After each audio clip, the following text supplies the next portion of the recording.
Welcome to the Joseph Goldstein Insight Hour. This podcast is an expression of our shared interest in self-discovery. Join Joseph as he shares his deep knowledge of the path of mindfulness. If you are interested in supporting this podcast, please go to BeHereNowNetwork.com/Joseph.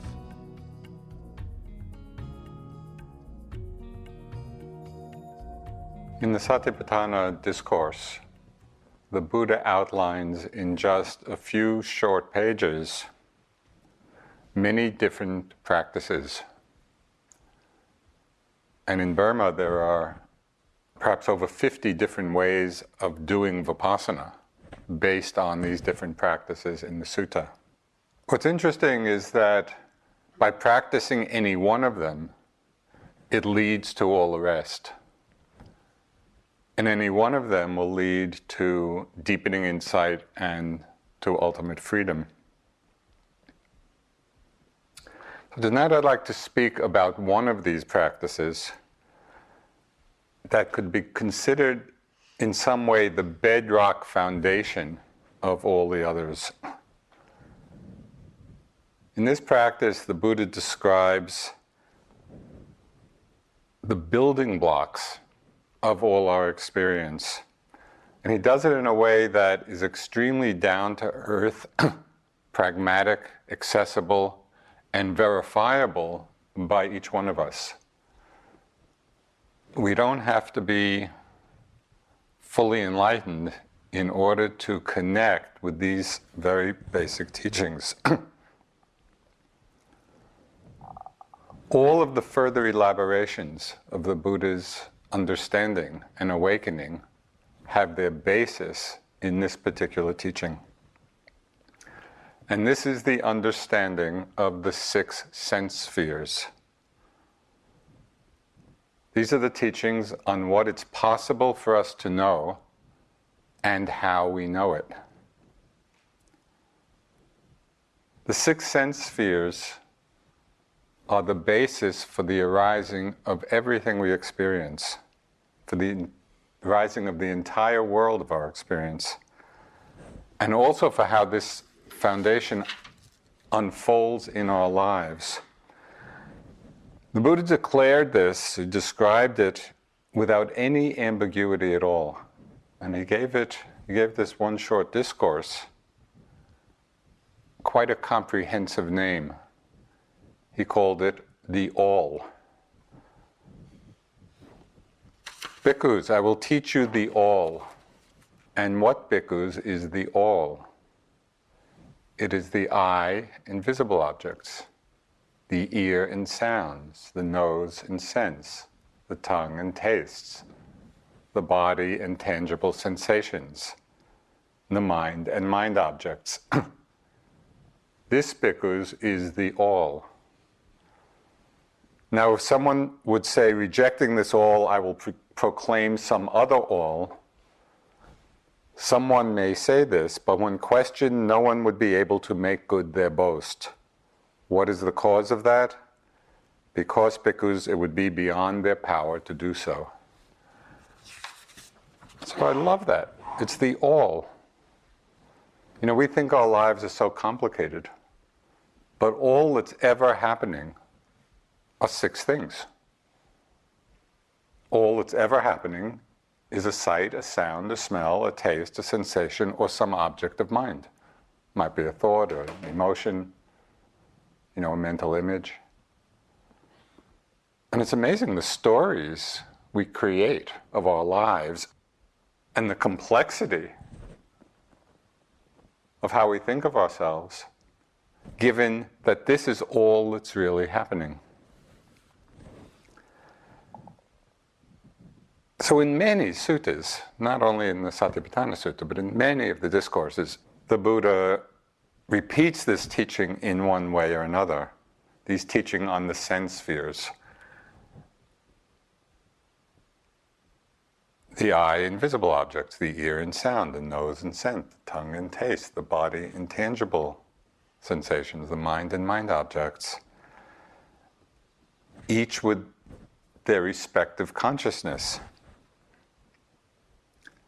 the repetition of these over and over again, and there were times when Munindraji would be giving talks on the sense spheres and how consciousness arises based on, the eye and the visible object and the ear and sound.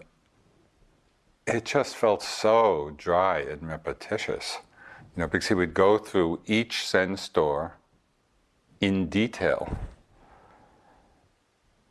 But what's interesting, when we're just listening to it or hearing it as a kind of Buddhist philosophy, it really is dry, and we kind of tune out.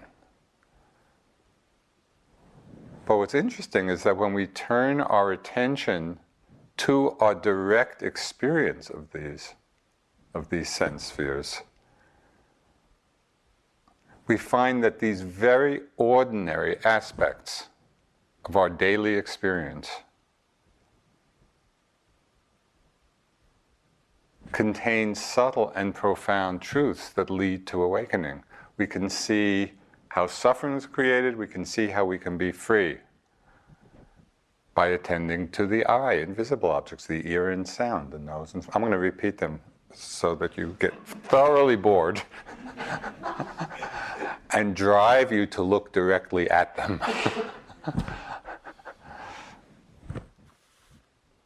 These 6 sense spheres are the basis for everything we know.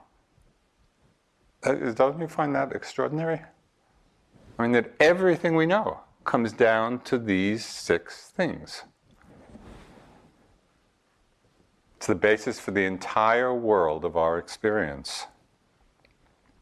So Lady Sayadaw, that great Burmese master, he likened the 6 sense bases, eye, ear, nose, tongue, body, and mind,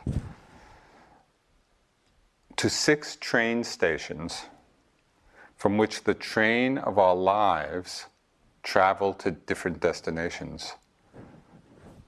And I love that image. It's like each sense experience, right, at each of the sense doors, it's like a train station, and the trains of our lives are just leaving from those stations, going to various places. They take us either to situations of suffering, or realms of happiness, or to freedom, to awakening. But all the trains leave from those 6 stations. So we should pay attention to what's going on and to see which trains we hop on and which trains we just let pass through. Consider how every wholesome and unwholesome action that we perform, with their attendant karmic consequences. So each of our actions have tremendous power. It's not only the effect of the action in the moment. Every action we do, whether wholesome or unwholesome, is experienced in the moment, but is also planting the seeds of karmic results. So our actions have tremendous power, and they all originate. Every single one of our actions, whether wholesome or unwholesome, originates at one of these 6 sense doors.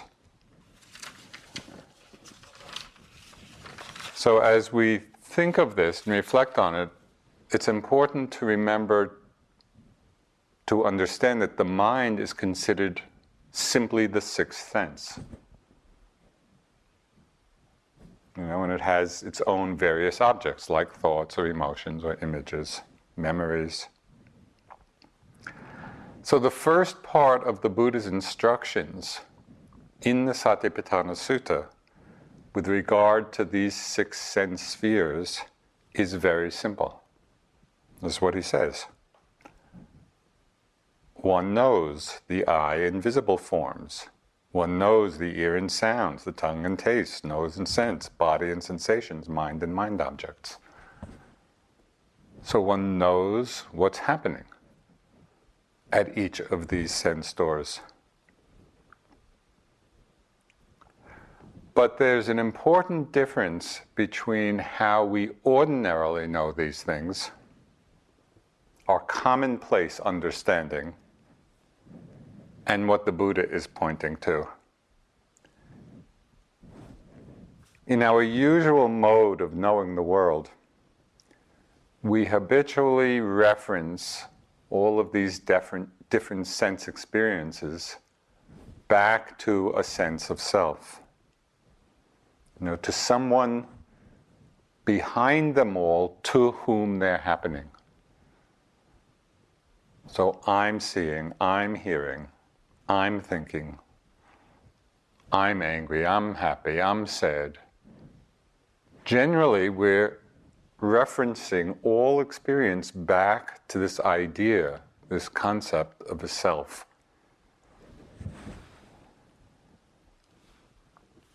So it's not difficult to see the changing nature of the different sense objects. That part is pretty easy. We can see sounds come and go, and sensations come and go, and thoughts come and go. So that is fairly obvious when we begin to pay attention. It's more difficult to see and understand the selfless, impersonal nature of both the object and the consciousness that's knowing them.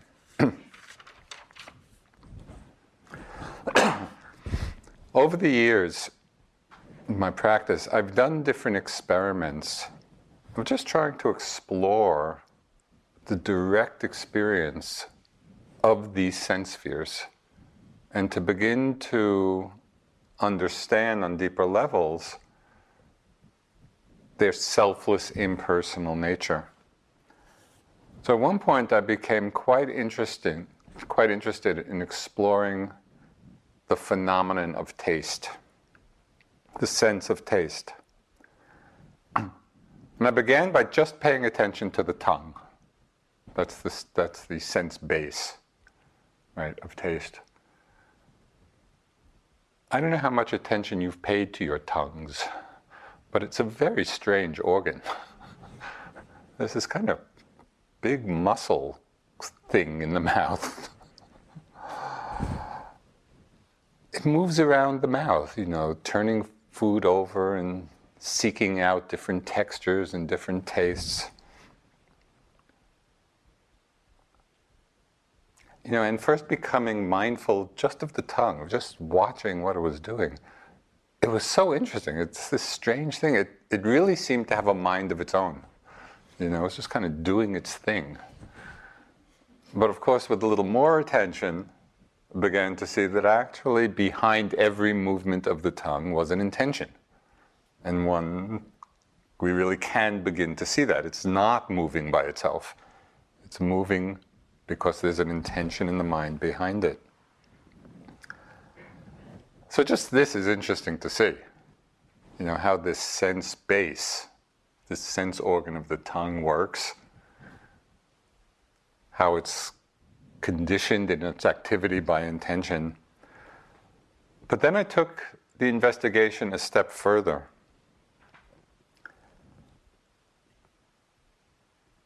Kind of exploring the experience of taste consciousness. And what were the conditions that gave rise to knowing taste? Right? Because the tongue is just physical matter. It's not the tongue which knows the taste. The tongue is the sense base. But it's consciousness. There's a knowing faculty which is actually knowing the taste.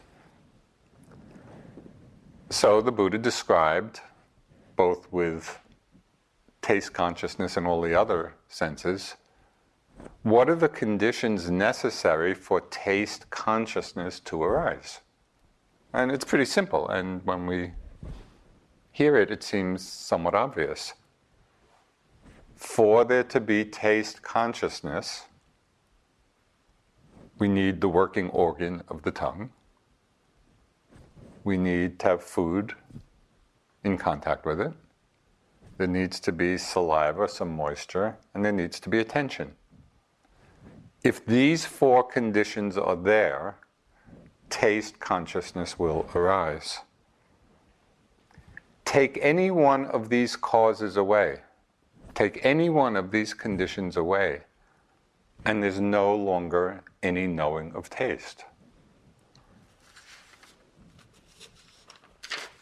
So it's precisely when we look in this way, when we just take these very ordinary experiences of our lives, but bring some attention to how they're happening. It's this kind of investigation that helps illuminate the selfless nature of consciousness, which is often the last hideout of the sense of self. We can see the selfless nature more easily of different objects. As we see things come and go, we can begin to get, at least in intuition, thoughts are not self, and emotions are not self, and sensations are not self, because they don't last that long. But even as we see that, this last hideout or holdout of self is in the identification with consciousness. And so we create the sense of a knower. This investigation into the sense spheres begins to illuminate the conditioned nature of consciousness.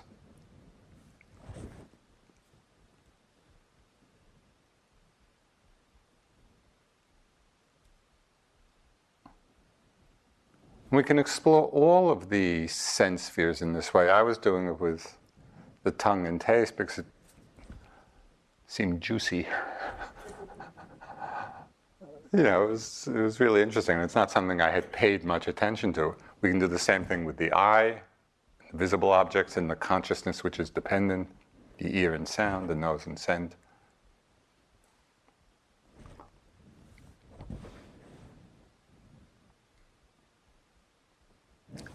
It begins to give us a very direct, intuitive experience of the contingent nature of each moment of consciousness. And so it goes from being a philosophic description, we're really seeing that consciousness arises dependent on certain conditions. You take the tongue away, there's no taste. There's no knowing. You take the food away, there's no knowing. Same thing with the eye or the ear. You take the organ of the eye away, there's no seeing consciousness. Take the organ of the ear away, there's no hearing consciousness. The consciousness arises dependent on these conditions. And so when we're seeing that, it really helps us to let go of the identification with consciousness as being I, as being mine. Because we see its contingent nature. Don't underestimate the power of these kinds of reflective investigations. Some years ago I read a biography of Einstein, and it was very interesting that most of his breakthroughs came through thought experiment.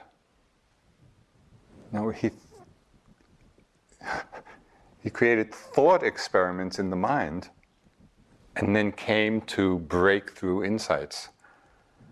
So that's in some way what we can do in our investigation of these sense doors and how consciousness arises dependent on different conditions. We begin to see that the whole sense of I and mine, I'm seeing, I'm hearing, I'm thinking, the I and mine is completely extra. You have certain conditions, seeing consciousness arises. Take the conditions away, there's no consciousness there of seeing. It's very simple, it's very straightforward. So all of this is summed up very succinctly in one sutta that's in the collection of the connected discourses, the Samyutta Nikaya. A monk came to Ananda, who was the Buddha's cousin and attendant. And this monk asked Ananda, "Is it possible to explain the nature of consciousness thus? For such a reason, this consciousness is not self." So the monk's asking Ananda, is there a way to explain the reason why consciousness cannot be considered self? So Ananda replied, it is possible, friend. Doesn't seeing consciousness arise in dependence on the I in forms? Yes, friend Ananda. If the cause and condition for the arising of seeing consciousness, the I's and forms, would cease, would seeing consciousness be discerned? No, friend Ananda. In this way, the Blessed One declared, for such a reason, this consciousness is not self. Are you with me in this? Are you connecting with this? It's very straightforward and very profound.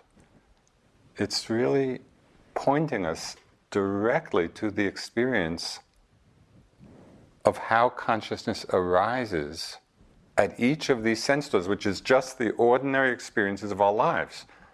This is what's happening all day long. There's moments of seeing, of hearing, of feeling the body, of thinking. That's our life. That's all that's happening.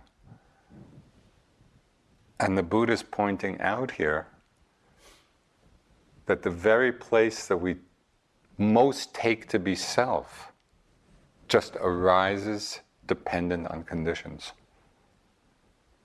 And for that reason, the consciousness of these six sense bases cannot be considered self.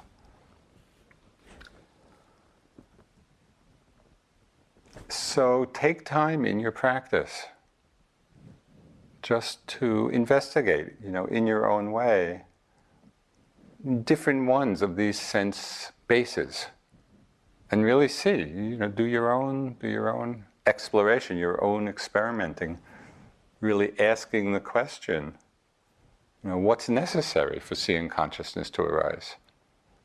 What happens if one of those conditions is not there? So then we really start to internalize these teachings, and that's when they get interesting. In the next part of the Buddha's instructions on the sense spheres, it says not only to know the sense base, right, eye, ear, nose, tongue, body, mind, and their respective objects, but to also know the fetter or the defilement that arises dependent on both of them. To know how the fetter arises, how it can be removed, and how it can be prevented. So in our practice, we can watch for the arising of the fetters or the defilements at each of the sense doors. We might begin to discover that one or more of these doors is our own particular favorite entranceway for the defilements to enter. And when we know that, through our own attentiveness, when we say, oh, the fetters are arising a lot through the eye door, or a lot through the ear door, or the body door, or the mind door, once we recognize what our own particular patterns are, then we can really set the watchman of mindfulness at that door. Mara, I see you. I see you coming, right? And it brings about a tremendous quality of interest and attentiveness. So this is not simply an academic exercise, because what the Buddha is talking about here, of seeing how the fetters arise at the different sense doors and which sense doors, what he's really talking about is how suffering arises in our lives and the end of suffering. So this is not academic. This is really the basis for understanding how to free ourselves from suffering in our lives. So this is made very vivid in the third discourse the Buddha gave after his enlightenment.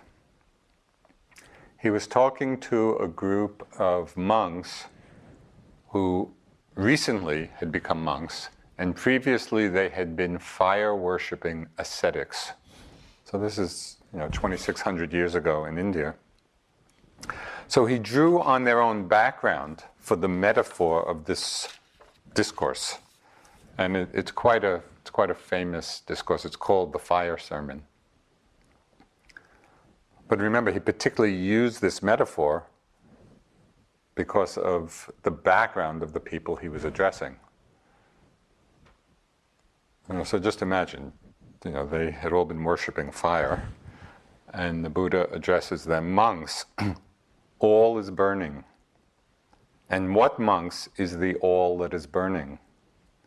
The eye is burning, forms are burning, eye consciousness is burning, eye contact is burning, and whatever feeling arises with eye contact is conditioned, whether pleasant, painful, or neutral, that too is burning. Burning with what?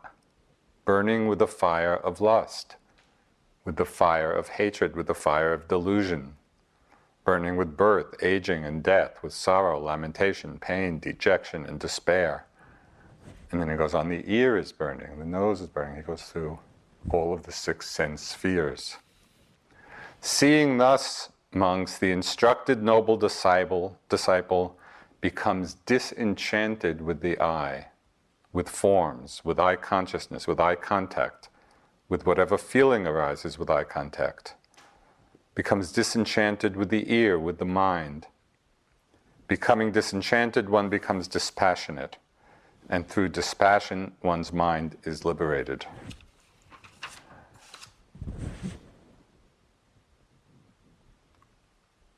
So it's a pretty strong teaching here.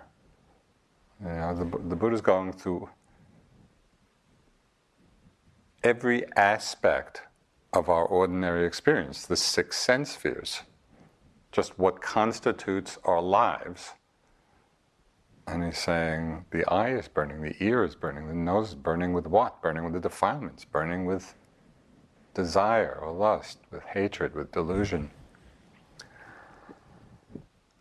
But most of us probably have not been worshipping fire in this life, and maybe not for quite a few lives. So it would be useful, I think. Remember, the Buddha used that metaphor because of the background of the people he was addressing.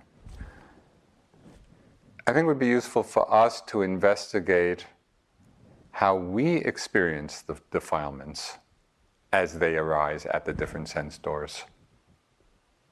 When in a moment of seeing, if there's desire or wanting or lust or aversion, a dislike, how do we experience that? Do we experience it as a burning? Do we experience it as a contraction?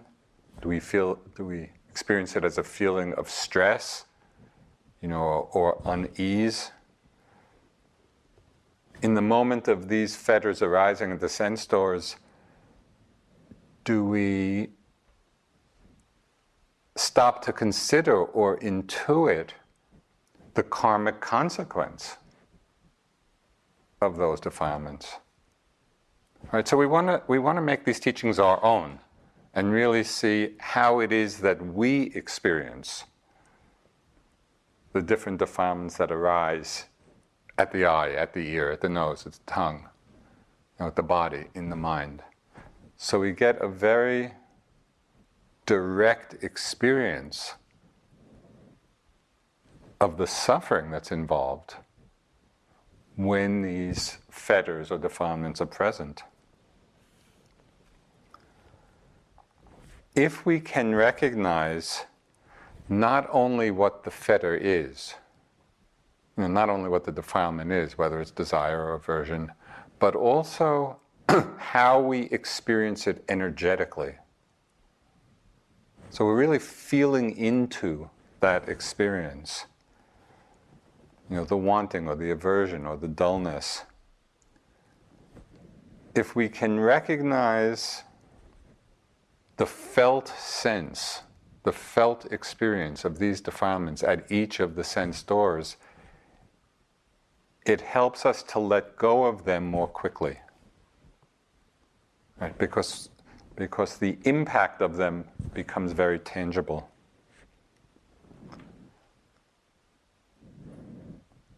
We can let go of them more quickly because we are actually feeling the suffering of them.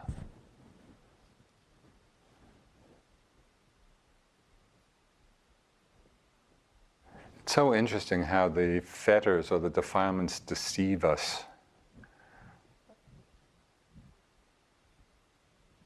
You know, there's often a superficial pleasure to them, which seduces us. And we sometimes let that mask the underlying suffering of them. So one description of anger, which I really love, it's like the Buddha nailed it. He said,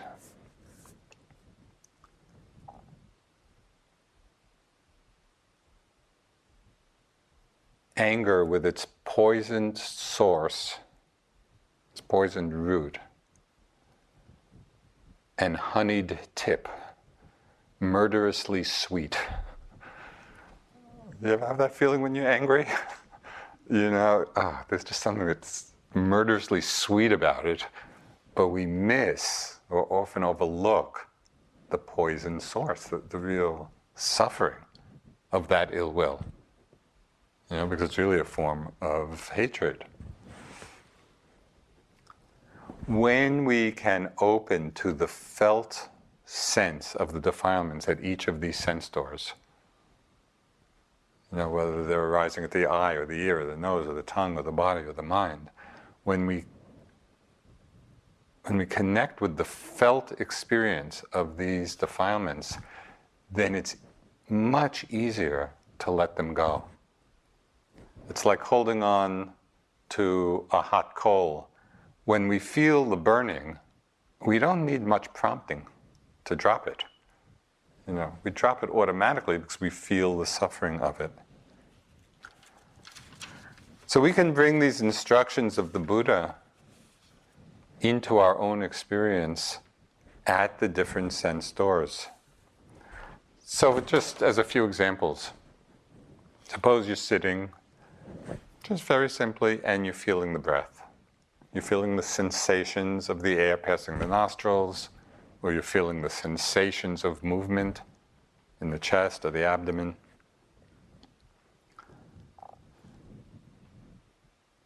Check to see what's going on there.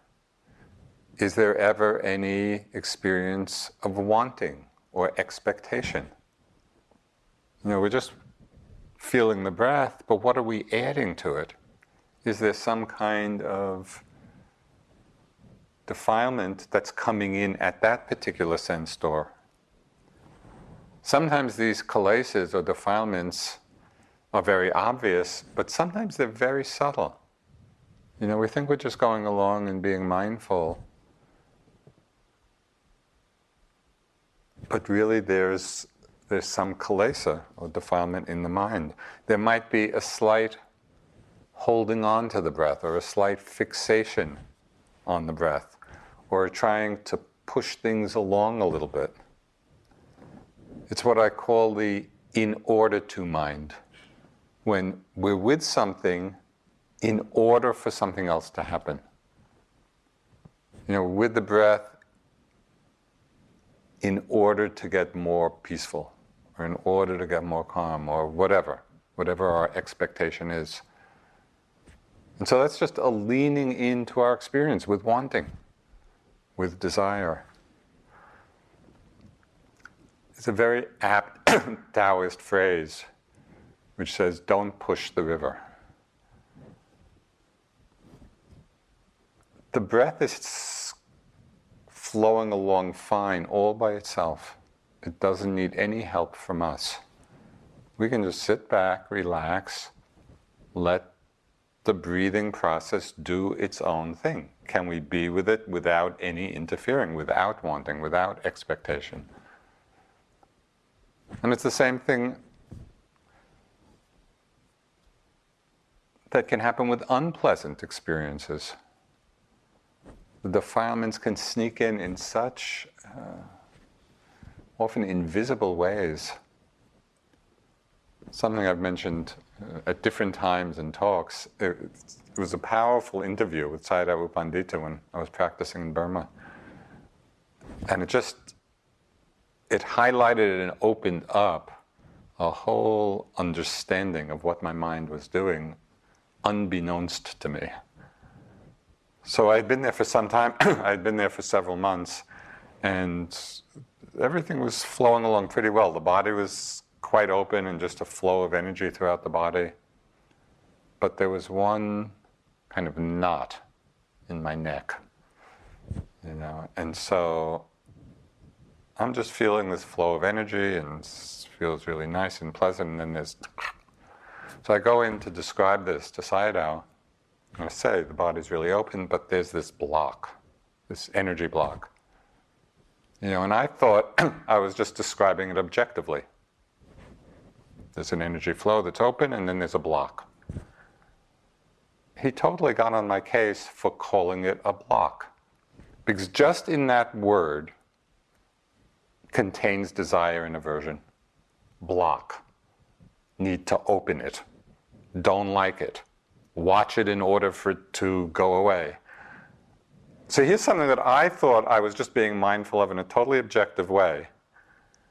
And yet hidden within that was aversion and wanting that I hadn't even seen.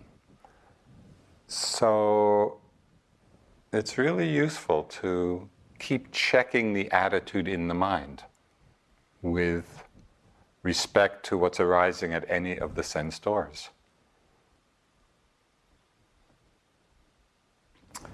There is a world of difference between a mind that wants something or expects something and the mind that has really settled back into the openness of no preference.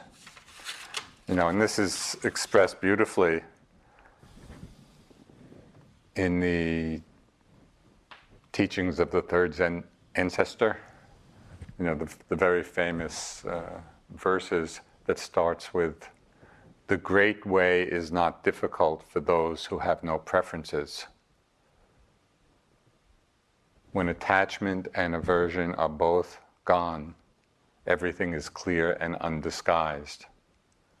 Make the smallest distinction, however, and heaven and earth are set infinitely apart." So look to see in your own mind, really pay attention to the difference when we're with experience at any of the sense doors. In case you've forgotten what they are, it's the eye, the ear, the nose, the tongue, the body, and the mind. Pay attention to your mind at any of these sense doors and notice the difference when there's a wanting, when there's a resistance, when there's an aversion, when there's an expectation, and when there's no preference at all. When the mind has really settled back into that empty, open awareness. And we'll see for ourselves that as soon as we make the smallest distinction, heaven and earth are set infinitely apart. So the words begin to come to life for us.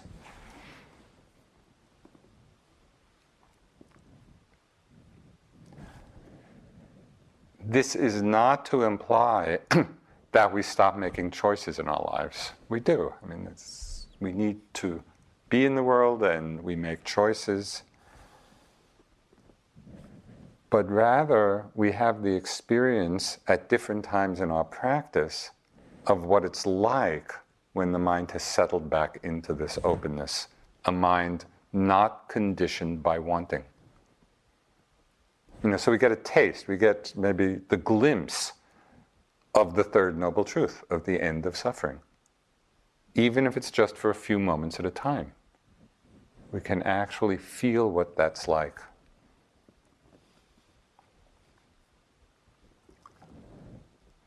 So in addition to investigating all this in our sitting practice, we also want to keep this sense of exploration throughout the day. Really looking and exploring the different sense spheres just in the various activities as we go through the day. Only 6 things are ever happening. What are the 6? Seeing, hearing, smelling, tasting, feeling something in the body, some mind object. That's all that's happening all day long. So just in the course of the day, pay attention to as the Buddha said in the instructions, to the fetters which arise at each of the sense doors. Begin to see, which ones are most predominant for you. Where do they arise most predominantly? It might be sounds that we find disturbing, that we don't like. We just find ourselves getting irritated at different sounds. Okay, that's the fetter arising at the ear door. Or it might be sights, that stimulate wanting or desire or aversion. So that's a fetter arising at the eye door. It might be the aroma of food, as you pass through the food line. If there's a wanting, if there's a desire, so that's a fetter at the nose door. Or it might be the seduction of something arising in the mind door. When we get lost in a thought, when we get lost in a fantasy that carries the mind away.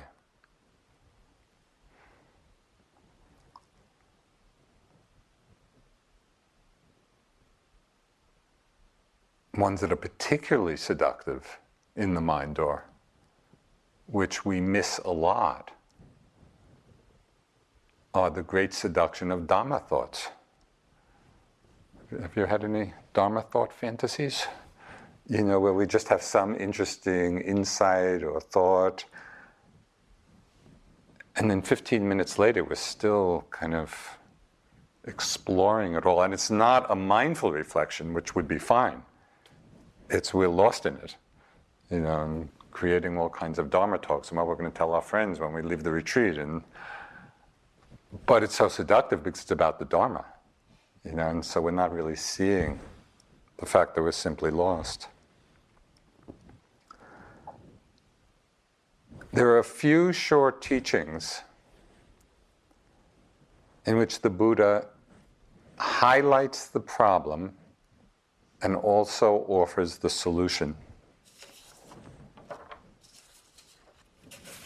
And these are some of my favorite suttas. They're so short and so pointed. So here the Buddha said forms, sounds, tastes, odors, tactile objects, and all mental objects. Right? The 6 sense objects. This is the terrible bait of the world, with which the world is infatuated. But when one has transcended this, the mindful disciple of the Buddha shines radiantly like the sun, having transcended Mara's realm. That phrase, the terrible bait of the world, I love that. It's just like all these different sense objects are passing by. It's like they're hooks with a enticing bait, and we're like fish just biting on the hooks, of a sight or a sound or a thought.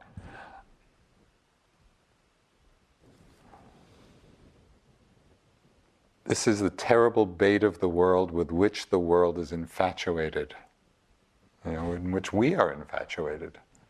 This is all life. Just these 6 things that we keep going after in one way or another. But when one has transcended this, the mindful disciple of the Buddha shines radiantly like the sun, having transcended Mara's realm. So then the question is, well, how do we transcend this? This pattern is so deeply conditioned in all of us, of biting on the bait. So the Buddha goes on to say how to transcend it. And this is a very powerful and pointed teachings. He said, "Bhikkhus, whatever is not yours, abandon it. Whatever is not yours, abandon it. When you have abandoned it, that will lead to your welfare and happiness." Suppose, bhikkhus, people were to carry off the grass, the sticks, the branches, and foliage in this forest grove, or to burn them, or to do with them as they wish. Would you think people are carrying us off, or burning us, or doing with us as they wish? No, Venerable Sir, because that is neither our self nor what belongs to ourself. So too, bhikkhus. And then he talks about the aggregates, but could also be referring to the six sense spheres. These are not self, they do not belong to us. When you have abandoned what does not belong to you, that will lead to your welfare and happiness. So what is not ours?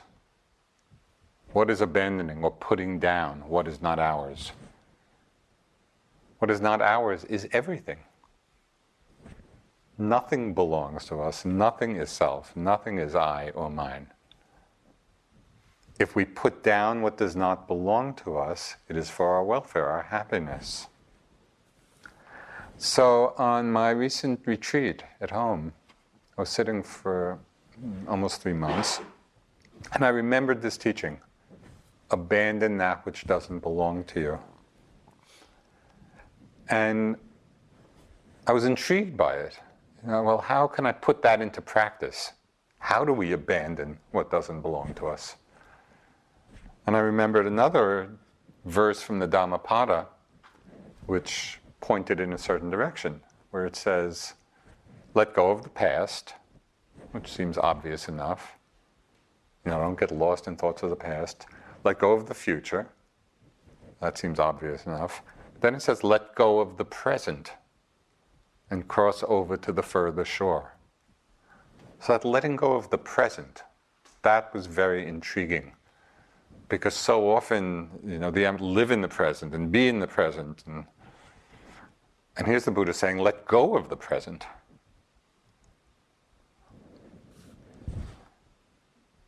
So I just started playing with that. What does that mean, let go of the present? It's like unfixating the mind from the present moment.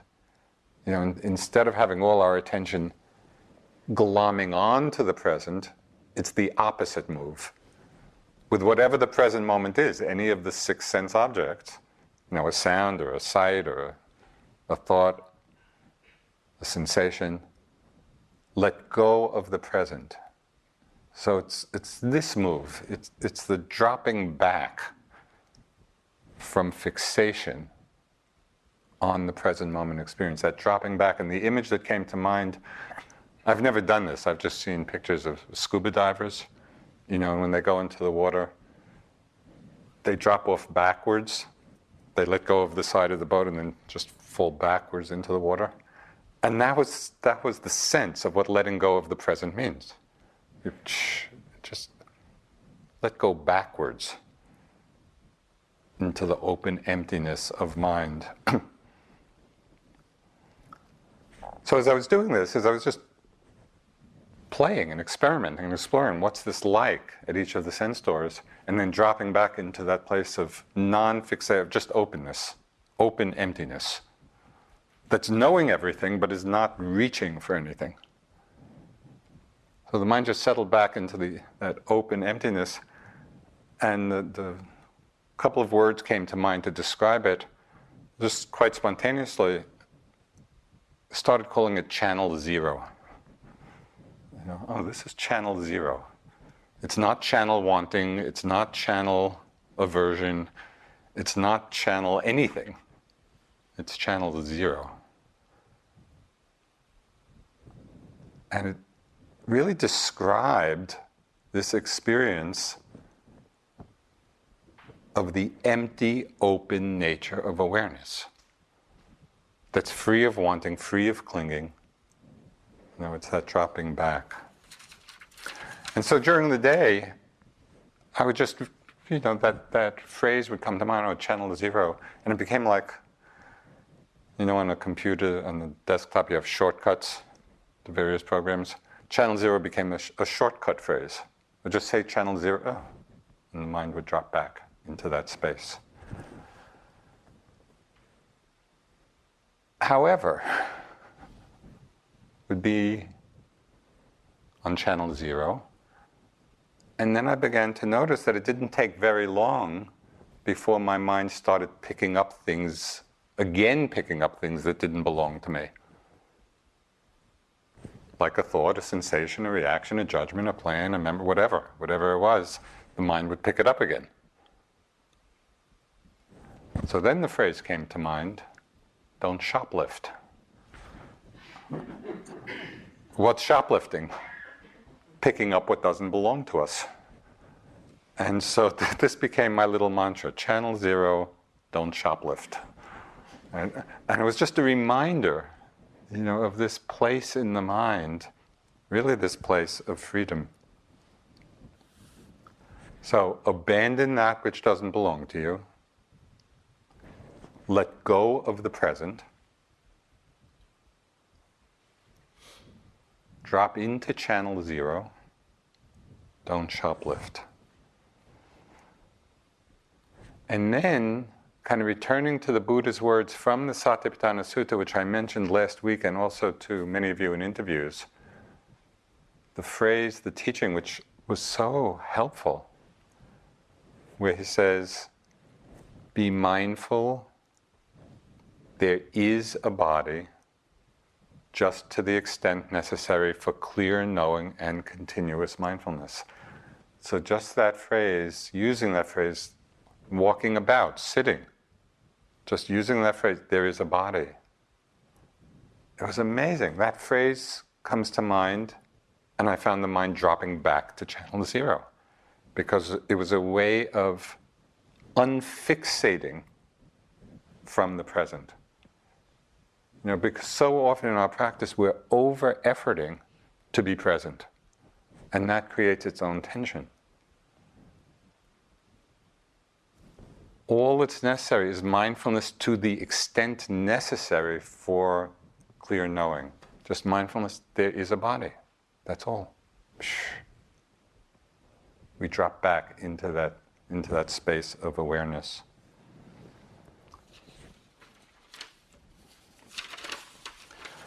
So as you probably know, we don't find channel 0 and shoplifting in the Pali Suttas. But they can still be helpful reminders to us of a different and freer way to relate to the all. Remember, the all are just those 6 sense spheres which describes every aspect of our experience. These 6 sense spheres, remember what they are? The eye and visible objects, the ear and sound, the nose and smell, tongue and taste, body and tangible sensations, mind and mind objects. These 6 sense spheres are exactly the place where we either get caught up in suffering or remain free. So it's these very ordinary aspects of our experience that actually are the doorway to our liberation. It's right there. It's right in these places. Now, at the eye, at the ear, at the nose, at the tongue, at the body, at the mind.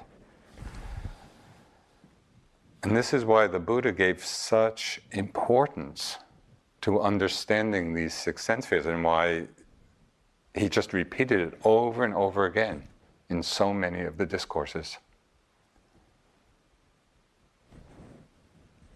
I'd really encourage you to take these teachings as the basis of your own investigation. Really see for yourself in your own experience what all this means, because that's how the transformation takes place. It's not from kind of hearing it and either agreeing or disagreeing or any of that. It's just these words are pointing to what we can do in our own practice, and then we see for ourselves. So I'll just close with a short poem by Adrienne Rich. And I don't know, she probably wasn't writing this specifically about what we've been talking about, but it really describes it very aptly.